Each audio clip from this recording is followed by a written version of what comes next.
Então, é um grande privilégio, não só para mim, mas para vocês, ocuparem a posição em que estão nesse momento. Uma posição extremamente estratégica, da qual depende a vida de muitas pessoas. Já caiu a ficha nesses 27 dias, 26 dias, que vocês assumiram a posição que assumiram? Provavelmente alguns de vocês devem estar ainda um tanto quanto atordoados diante de tantas demandas, sobretudo aquelas prefeituras que não tiveram continuidade, que vocês estão assumindo e que a casa está muito desarrumada, não é verdade? Mas eu tenho uma mensagem positiva para vocês. Com 3 meses, certamente, vocês vão organizar a casa de vocês. E os desafios vão se tornar menores, porque aprendidos por vocês e criado estratégias para enfrentá-los. As melhores práticas de gestão para potenciar a educação. É o sonho de cada um de vocês, não é verdade? Vocês sonham em encontrar as melhores saídas para o tremendo desafio que ninguém te obrigou a aceitar. Você voluntariamente aceitou esses desafios, não é verdade? Então, nesses primeiros dias, certamente muitos estão voltando para casa chorando. Aonde eu fui amarrar o meu Jack? Não é verdade? Mas não obstante o tamanho do desafio, pensem no privilégio que vocês têm, no poder da caneta, no poder da gerência que vocês têm para transformar a educação do local em que vocês estão. As melhores práticas de gestão certamente vão precisar passar por algumas reflexões. Na verdade, essa foi uma profecia de um dos maiores educadores que o Brasil já teve o privilégio de ter. O nosso primeiro educador, antes de ser senador e político, ele era educador, Darcy Ribeiro. No Brasil, ele tem 3 campi com o nome Darcy Ribeiro. E em 1982, ele vaticinou que se os governadores, os estados, não investissem em educação, em 20 anos faltará dinheiro para construir presídios. O que é que nós estamos vivendo hoje? A maior crise do sistema penitenciário brasileiro. O cumprimento dessa profecia está no seu momento mais agudo, no seu momento mais terrível e aterrador. Quem de nós não tem medo de sair de casa? Certamente, se houvéssemos ouvido Darcy Ribeiro, nossa condição contemporânea seria outra. Eu não preciso convencer ninguém que está aqui de que só a educação muda essa nação. Até porque, se você não acreditar, pede para sair, como diz o Bob. Se isso não for convicção em cada um de vocês, peça para sair. Mas tem que ser a convicção que te move a levantar de casa todo dia, a entrar na secretaria e a enfrentar aquela tua agenda complexa. É a certeza que só a educação vai mudar essa nação. E você vai dar a sua contribuição no lugar, no locus em que você está. Os números da educação brasileira, muitos de vocês conhecem. O PISA de 2015 aponta aí que o Brasil em ciências está na 63ª posição, em matemática na 65ª posição e em leitura na 59ª posição. Se fizermos uma seleção apenas com os 36 países da Organização para a Colaboração e Desenvolvimento Econômico, com 36 apenas países em desenvolvimento, o Brasil aparece em 35º lugar. Perdendo apenas para o México. Mais um dado que temos, um dado mais familiar para a gente, são os dados do SAEB, que apontam os indicadores dos municípios de Pernambuco. Não obstante, os dados apontados pelo secretário em exercício relativos ao ensino médio, o ensino fundamental não anda bem. 80 dos 186 municípios pernambucanos estão com média abaixo e distante da projetada pelo IDEB. Vocês conhecem a realidade de vocês e o tamanho do desafio. As séries iniciais ainda apresentam uma avaliação tanto quanto melhor do que as séries finais. As séries finais, o problema é muito maior. A distância para a meta projetada de 2015 é muito grande.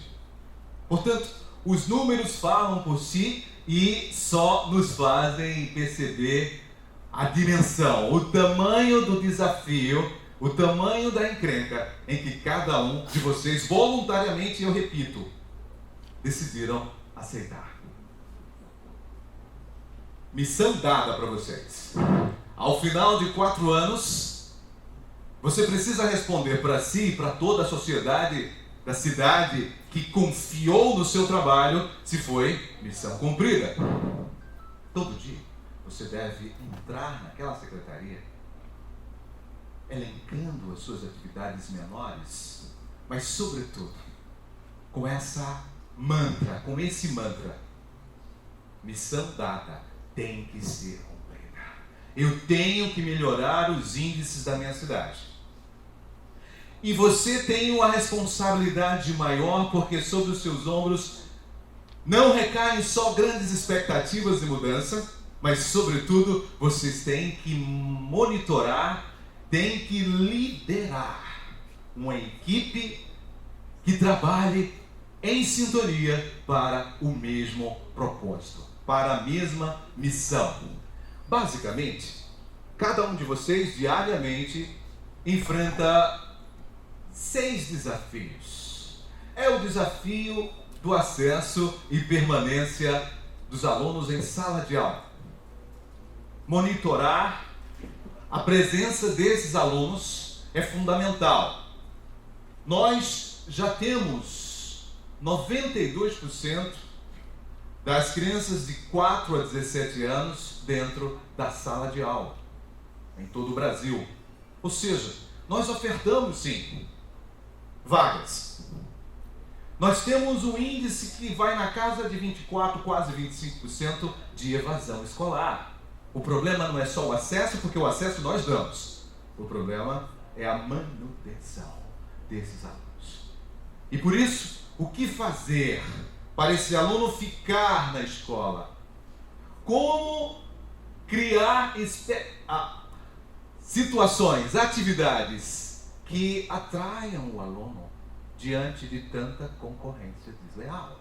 A concorrência do Facebook, a concorrência da Vênus Platinada, a Rede Globo, com seu alto padrão de qualidade. Aí chega o aluno na sala de aula e vê salas cinzas, um professor desmotivado, falta de ar-condicionado numa cidade cujo a média de temperatura fica na casa de 32 graus.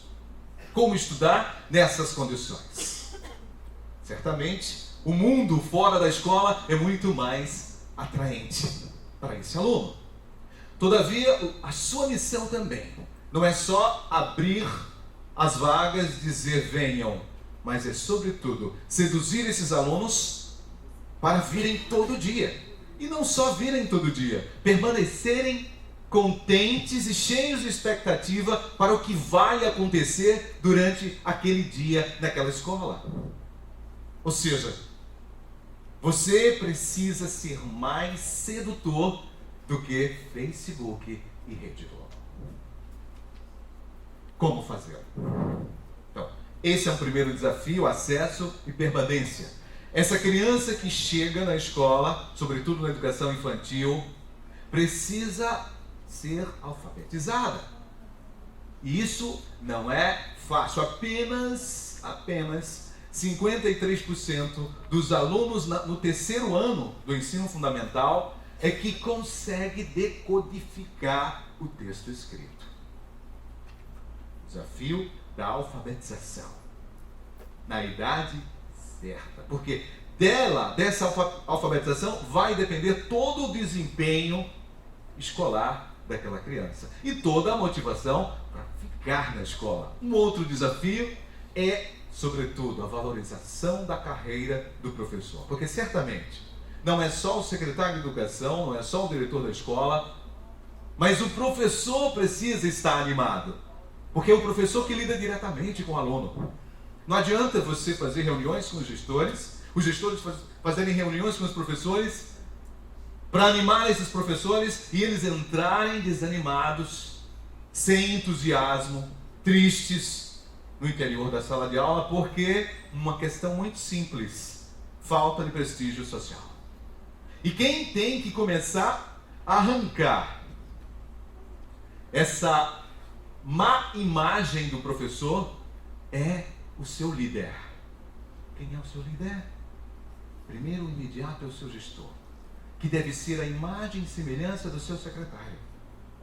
Se o secretário é um líder educador modelo, essa imagem naturalmente vai se refletir nos dirigentes escolares, nos gestores, que por sua vez vai transmitir essa mesma imagem de líder educador para os seus professores e, consequentemente, esses professores vão entrar mais animados, mais dispostos, mais envolventes na sala de aula. Mas é preciso pensar na carreira docente, no plano de carreira. Você precisa organizar o PCC da sua escola, não é o primeiro comando da capital.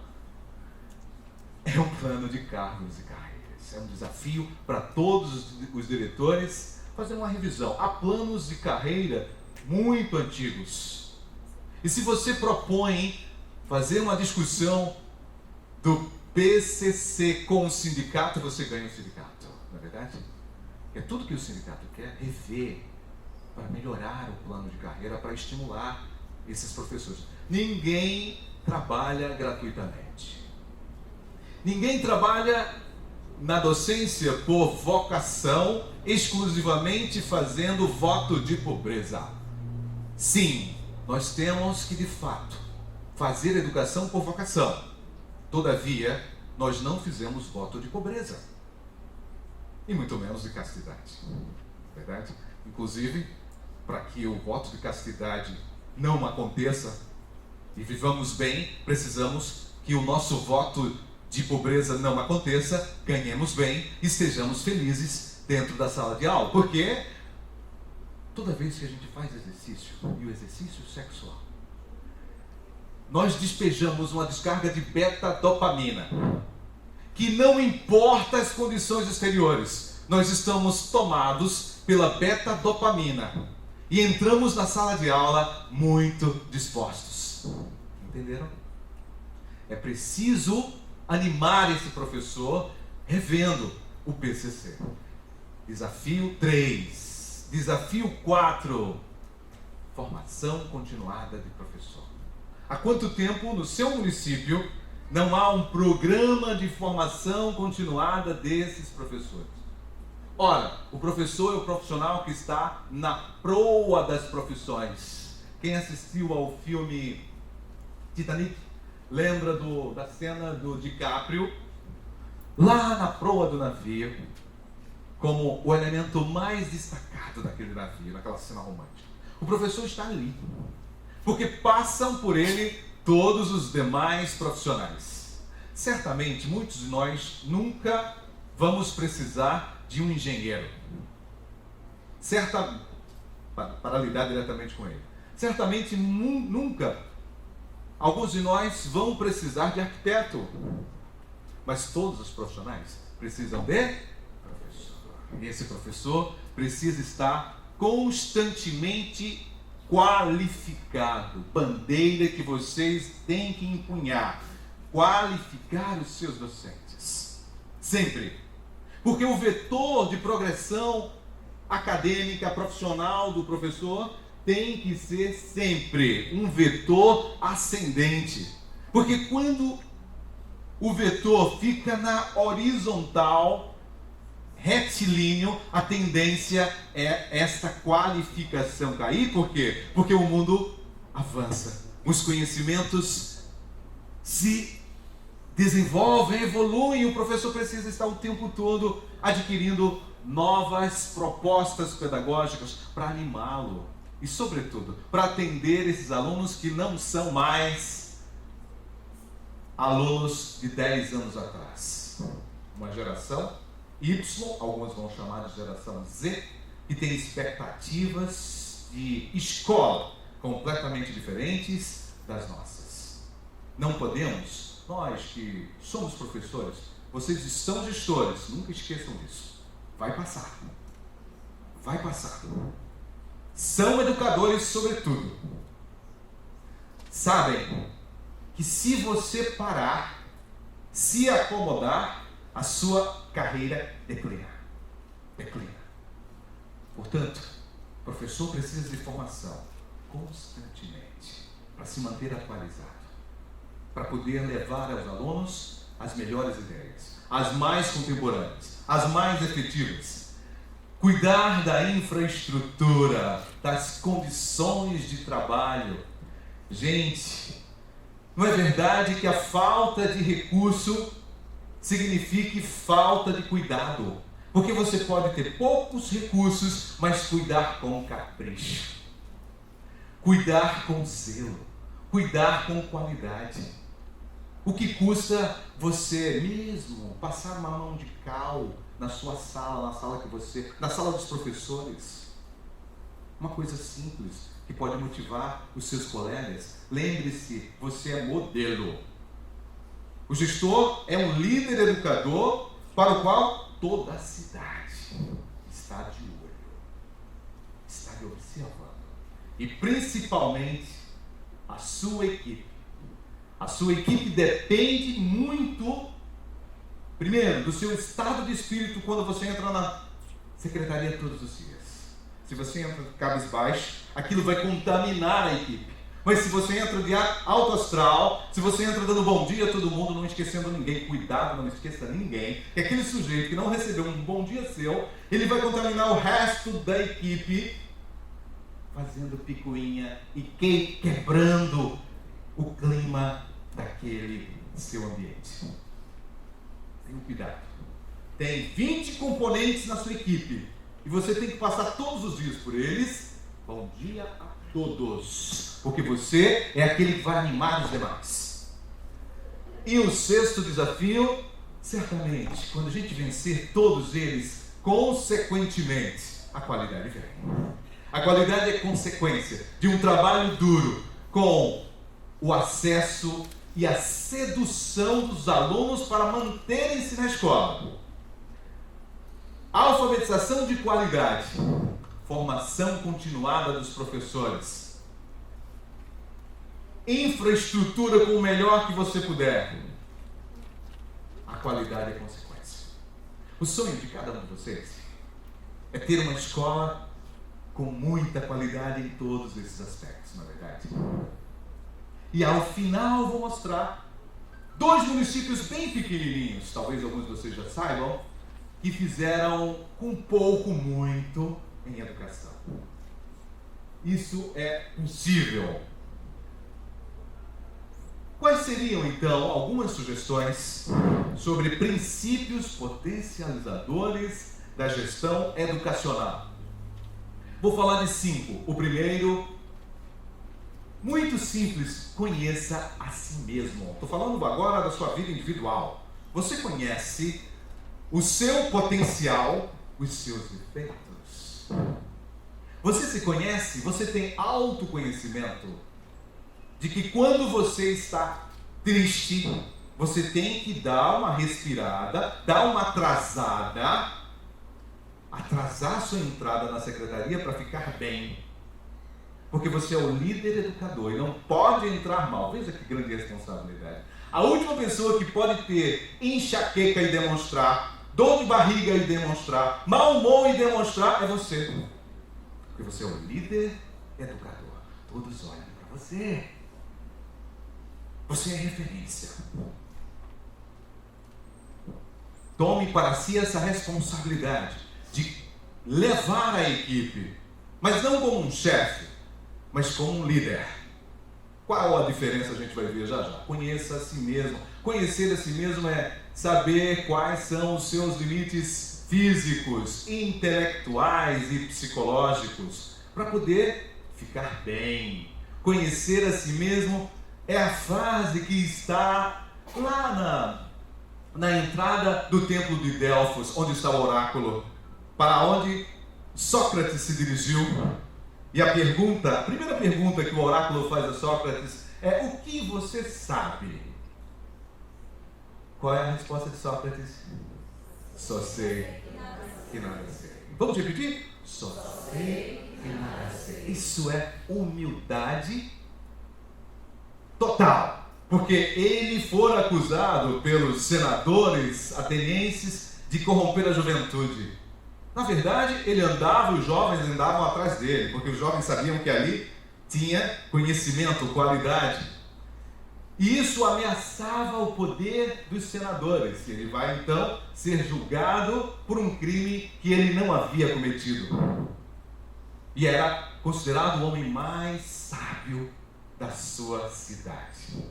Só sei que nada sei. Essa postura humilde precisa ser assumida por cada gestor. O que você sabe é muito pouco diante do desafio que você tem. Por isso, a escolha dos membros da sua equipe tem que ser muito bem feita.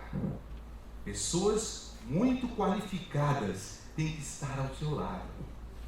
Sabe por quê? Porque nós somos a soma das 5 pessoas com as quais mais convivemos. Nós reproduzimos o comportamento das 5 pessoas com as quais mais convivemos. Isso significa: monte bem a sua equipe. Tire da sua equipe pessoas tóxicas. Aquela que você sabe que está prejudicando o andamento da equipe. Tenha coragem de pedir a remoção dela para outro lugar, uma vez que ela pode ser efetiva. Mas é preciso saber se livrar das pessoas tóxicas para você cumprir a sua missão que lhe foi dada. Depois, conheça-se a si mesmo, saiba as suas qualidades, os seus defeitos, potencialize as suas qualidades e reconheça os seus defeitos, trabalhe os seus defeitos. Se você tem mau humor de manhã, você não pode ter mau humor de manhã. Você tem que tomar algum remédio. Algum remédio. Remédio que eu digo natural. Marido, demora aqui um pouquinho porque eu estou me acostumando a acordar bem. Mulher, fica mais um pouquinho porque eu preciso entrar na secretaria bem. Eu preciso de beta-dopamina todo dia, naturalmente. Conheça-se. Porque se você não controla o seu temperamento, aquilo pode fazer degringolar todo um trabalho. Você não pode explodir.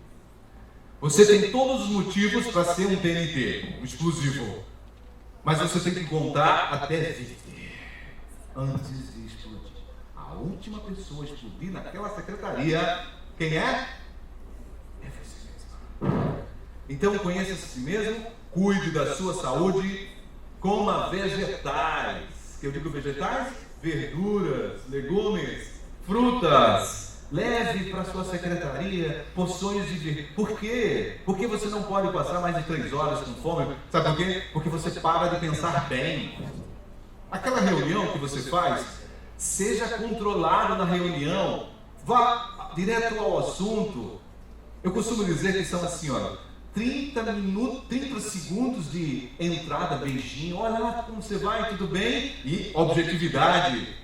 Você veio tratar de sempre sorriso no rosto, porque as pessoas que entram no seu gabinete não tem por que receber uma cara feia sua. Você tem que receber as pessoas sempre com sorriso, que o sorriso quebra todo obstáculo, toda barreira que ela tenha com você. Vai entrar o presidente do sindicato, vai trombudo, mas você tem aquele sorriso artístico, não é falso, hein? Cuidado, não estou falando isso. É um sorriso de ator. Você é líder educador. Aquele sorriso estratégico das relações, da parceria. Não, você não chama ninguém para tomar uma cerveja, para ir na sua casa, se ele é uma pessoa carrancuda, né? Chata. Você só convida pessoas que possam transmitir alegria para você, não é verdade? E por que você vai receber quem quer que seja? Diga qual é o seu problema. Você é o solucionador de problemas. E bem-humorado. Conheça a si mesmo, invista na sua saúde mental. Há momentos que você tem que parar de atender. Para de atender porque você não tem condições psicológicas para tal. Dá um tempo, fica sozinho. Leva uma música tranquila, aquela música que inspira. Verdade. Você sabe que os grandes atletas de alto rendimento, já viram os nadadores? Eles entram na piscina com fone de ouvido, não é verdade? Porque ele descobriu qual é a música que faz descarregar o estado total de atenção dele.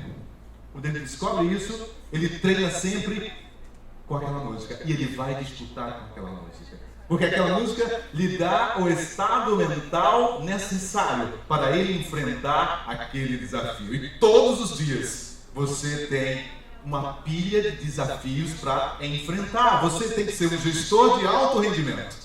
Porque se você não der resultado, você vai sair.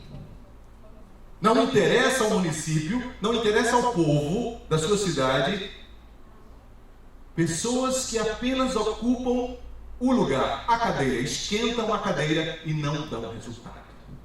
Você tem que dar resultado. Você tem que ser gestor de alto rendimento. Cuide da sua saúde mental. Cuide da ética.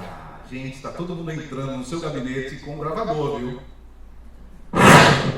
Pense nisso. Todos estão hoje munidos de 3 celulares, todos ligados para uma conversa com você.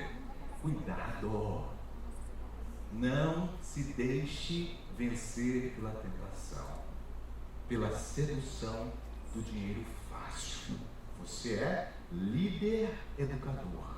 Por isso, a sua ética, o respeito que você tem, a confiança que as pessoas depositam em você, depende da sua postura ética. A gente pode medir a ética por 3 perguntas. Há coisas que eu quero fazer. Há coisas que eu devo fazer. E há coisas que eu posso fazer. Às vezes há um conflito entre o que eu quero fazer e eu devo. Entre o que eu quero fazer e eu posso. E a coisa que você pode fazer e deve fazer, mas não quer fazer, mas tem que fazer. E isso não tem nada a ver com corrupção. É ação. Você tem que engolir determinados sapos para poder fazer o ganho lá na frente. Mas sem se envolver. Com mãos limpas. Se o Brasil não aguenta mais, gestores, pessoas que entram no poder público para se servir do poder público e não para servir ao público. Nossa missão é muito gostosa, muito agradável, servir. Servir. A gente está ali para servir da melhor forma possível. Saúde ética, pense sempre nisso. Saúde física, mental e ética. Eduque-se para educar o outro. O que eu quero falar com eduque-se? Você tem que pensar em ser o exemplo de disciplinado. Hora marcada é hora cumprida. Para dar exemplo para sua equipe. Disciplina em tudo. Disciplina em tudo. Horário de trabalho para cumprir. Chegou, deu 19 horas ou 17 horas, parou. Você tem que respeitar os limites do seu corpo e ser disciplinado. Disciplinado também com o celular. Por exemplo, esse é um momento de reflexão, você tem que segurar a ânsia e a curiosidade para não usar o celular agora. Tá certo? Disciplina das coisas mais simples. Mais uma. Fomente a sua inteligência. Muitos, porque chegam a um determinado lugar, cheguei à posição máxima da educação da minha cidade, agora eu sou o inteligente. Não é verdade, gente. Todos nós, como Sócrates, tem que vestir, calçar as sandálias da humildade. Você precisa continuar alimentando o seu intelecto. Você quer um exemplo, gente? Barack Obama, o homem mais poderoso do mundo, todos os dias, disciplinadamente, lia, escrevia pequenos contos. Portanto, alimente a sua intelectualidade. Não pense, porque agora você é secretário, que você não precisa mais ler, não precisa mais participar de eventos, você não precisa mais investir na sua inteligência, porque a inteligência precisa ser alimentada sempre. Agora, vejam, todos vão olhar para você e vão esperar de você o máximo. O cara leitor, para ser exemplo. Não é verdade? O sujeito preocupado em avançar e evoluir intelectualmente, que participa de lugares de qualificação. Você mesmo, não estou falando de formação de professor, estou falando da sua formação. Você, às vezes, se entrincheira no seu birô, tem um monte de trabalho, não dá para ir para esse congresso. Dane-se o trabalho, dê uma parada. E vai lá fazer o congresso que vai alimentar a tua intelectualidade. Não pare de crescer, não pare de se desenvolver, não deixe a tentação da burocracia vencer o que te levou a estar na secretaria, que é o prazer do conhecimento. Abraham Lincoln disse que, uma vez que você acha que a educação, o conhecimento é caro, imagine a ignorância. O preço da ignorância. O preço de não ler, de ficar desatualizado.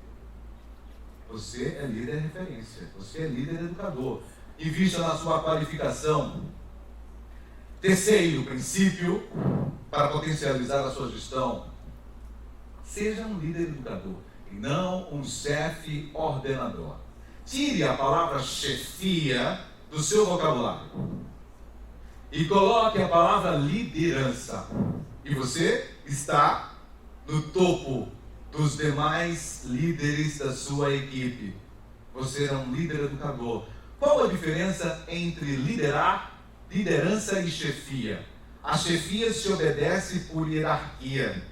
A liderança se admira e segue. Você se torna líder quando a sua equipe o admira, a admira. Mas você pode ser um chefe sem a admiração dos membros da sua equipe, dos componentes da sua equipe. O líder manda, o chefe orienta. O líder dizer o chefe se inclui na equipe, porque sem a equipe o chefe, o líder não é nada.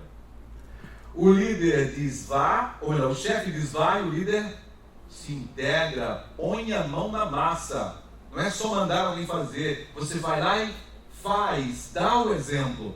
O chefe procura culpado, o líder acompanha o que deu errado para resolver junto com o membro da equipe. O chefe fiscaliza, o líder confia. O chefe desmoraliza e o líder assume a responsabilidade junto com a sua equipe. Então, queridos, tirem a palavra chefia e substitua pela palavra liderança. Porque o líder, liderar não é impor. Liderar é despertar nos outros o desejo, a vontade de fazer. Ou seja, seduzir os outros membros da equipe a fazer, a cumprir aquele projeto, aquela atividade. E não simplesmente dar a ordem raivosa e vai ser obedecido. Liderar não é impor, liderar é despertar nos outros a vontade de fazer e sempre que puder, elogie o trabalho da sua equipe. Elogie o trabalho da sua equipe. publicamente. Elogie em público, critique em particular, porque um líder corrige sem...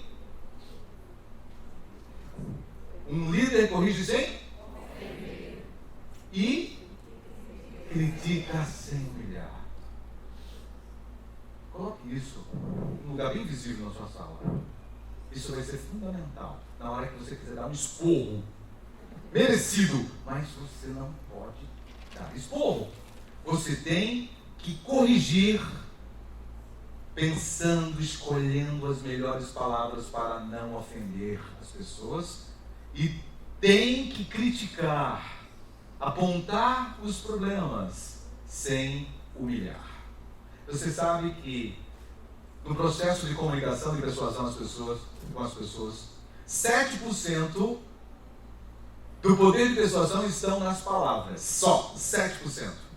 38% estão no tom de voz e 55% estão na linguagem corporal. Se você vai criticar alguém e a pessoa adentra o seu recinto e você já franze a testa, você já criou um clima bem negativo para aquela pessoa, inclusive, ouvir você. Use a estratégia 80-20. 80-20. Qual é a estratégia 80-20? Elogie no começo, 40% do tempo. Critique no meio da conversa, 20% do tempo. E elogie no final, 40% do tempo. As chances de ele ouvir você são muito maiores do que se você fizer meio a meio ou você nunca começar elogiando. Sabe a técnica sanduíche? Você precisa dizer o que tem que ser dito, mas põe no meio, o pãozinho em cima, a crítica no meio, o outro pãozinho embaixo. A pessoa vai sair muito mais tranquila e disposta a fazer o que tem que fazer do que simplesmente você focar no problema. Então, faça o seu melhor. Tem gente que eu vou sentar agora na cadeira, tem muitos problemas aqui na minha secretaria, eu vou fazer o possível. Não, tira esse pensamento. Não vai fazer o possível, você vai fazer o seu melhor. Diga para si, I will do my best. Eu vou fazer o meu melhor. Porque medíocres podem assumir essa cadeira onde você está. Qualquer medíocre pode assumir essa cadeira. Mas liderar com resultado e com excelência não é para qualquer um. É para você. A você foi confiada essa posição. Então faça o seu melhor. Lembre-se de um sujeito que sempre dizia "We can". Ele tinha 10 anos de idade quando morava no Havaí com a sua avó. O seu pai aos 2 anos o abandonou e a sua mãe foi para a Indonésia, passou um período lá e depois voltou para o Havaí. Aos 10 anos ele disse: "Vovó, eu serei presidente dos Estados Unidos". E aquela avó olha para aquele menino e diz: "Yes, you can". E aquele menino aproveitou todas as oportunidades, todas as políticas alternativas de apoio a minorias. E ele se tornou o melhor estudante de Harvard. Ele se tornou o editor da revista do seu ano, do seu curso, enquanto estava em Harvard. Se tornou governador e se tornou presidente. Com essa filosofia, we can, nós podemos fazer o melhor e não o possível. O melhor e não o possível. O medíocre diz: "Vou fazer o possível". O líder, convicto de que ele vai ser bem sucedido, ele diz: "Eu vou fazer o melhor". E deixe sua marca. Deixe sua marca por onde você passar, por essa oportunidade de ouro que você tem. Estar na cadeira que você está, inovando, tenha ambição de fazer mais do que o outro, de fazer melhor, não por vaidade pessoal, mas que o povo precisa. E você está ali para fazer diferente, porque fazer qualquer coisa qualquer um faz, mas para fazer o melhor não é para qualquer um. E pense, é para você, é para você. Ou seja, ambição não é ganância, gente. Ambição é querer mais para todos. Ganância é querer tudo para si. As pessoas confundem ganância com ambição. A ambição tem que estar dentro de cada um de nós. A gente precisa pensar sempre em ter mais conhecimento, ter qualidade de vida, roupas melhores, frequentar melhores restaurantes, ganhar melhor. Isso é natural, isso é ambição. Ganância é fazer tudo para si a qualquer preço. E isso vocês não vão fazer. Tá? Então, ambição é fundamental. Lembrando que se você de fato faz diferente, você tem que o tempo inteiro criar condições para que as ideias fluam, ouvir a sua equipe, seja humilde para ouvir a sua equipe. Você não é só o único iluminado do mundo que tem as melhores ideias, que é o mais criativo. Você está nessa posição de líder educador, portanto pode ter muito mais gente criativa do seu lado e que você precisa ouvir e trazer essas ideias. Porque criatividade, já dizia Theodore Levitt, é pensar coisas novas. Agora não basta fazer um banco de criatividade. Precisa inovar, precisa ter a coragem inovadora, que é fazer as coisas novas. Lutar para que as ideias brilhantes se concretizem. Quem pode fazer? Você. E você também pode ser obstáculo, sabia? Você pode ser obstáculo às melhores ideias da sua secretaria. Cuidado para você não ser pedra. Você precisa ser ponte e não obstáculo, pedra. Você é pedra ou você é ponte? Precisa pensar na perspectiva da ponte. Pensar fora da caixa, deixar as pessoas contribuírem com ideias novas, criar concursos, gincanas de ideias interessantes que possam melhorar a sua gestão.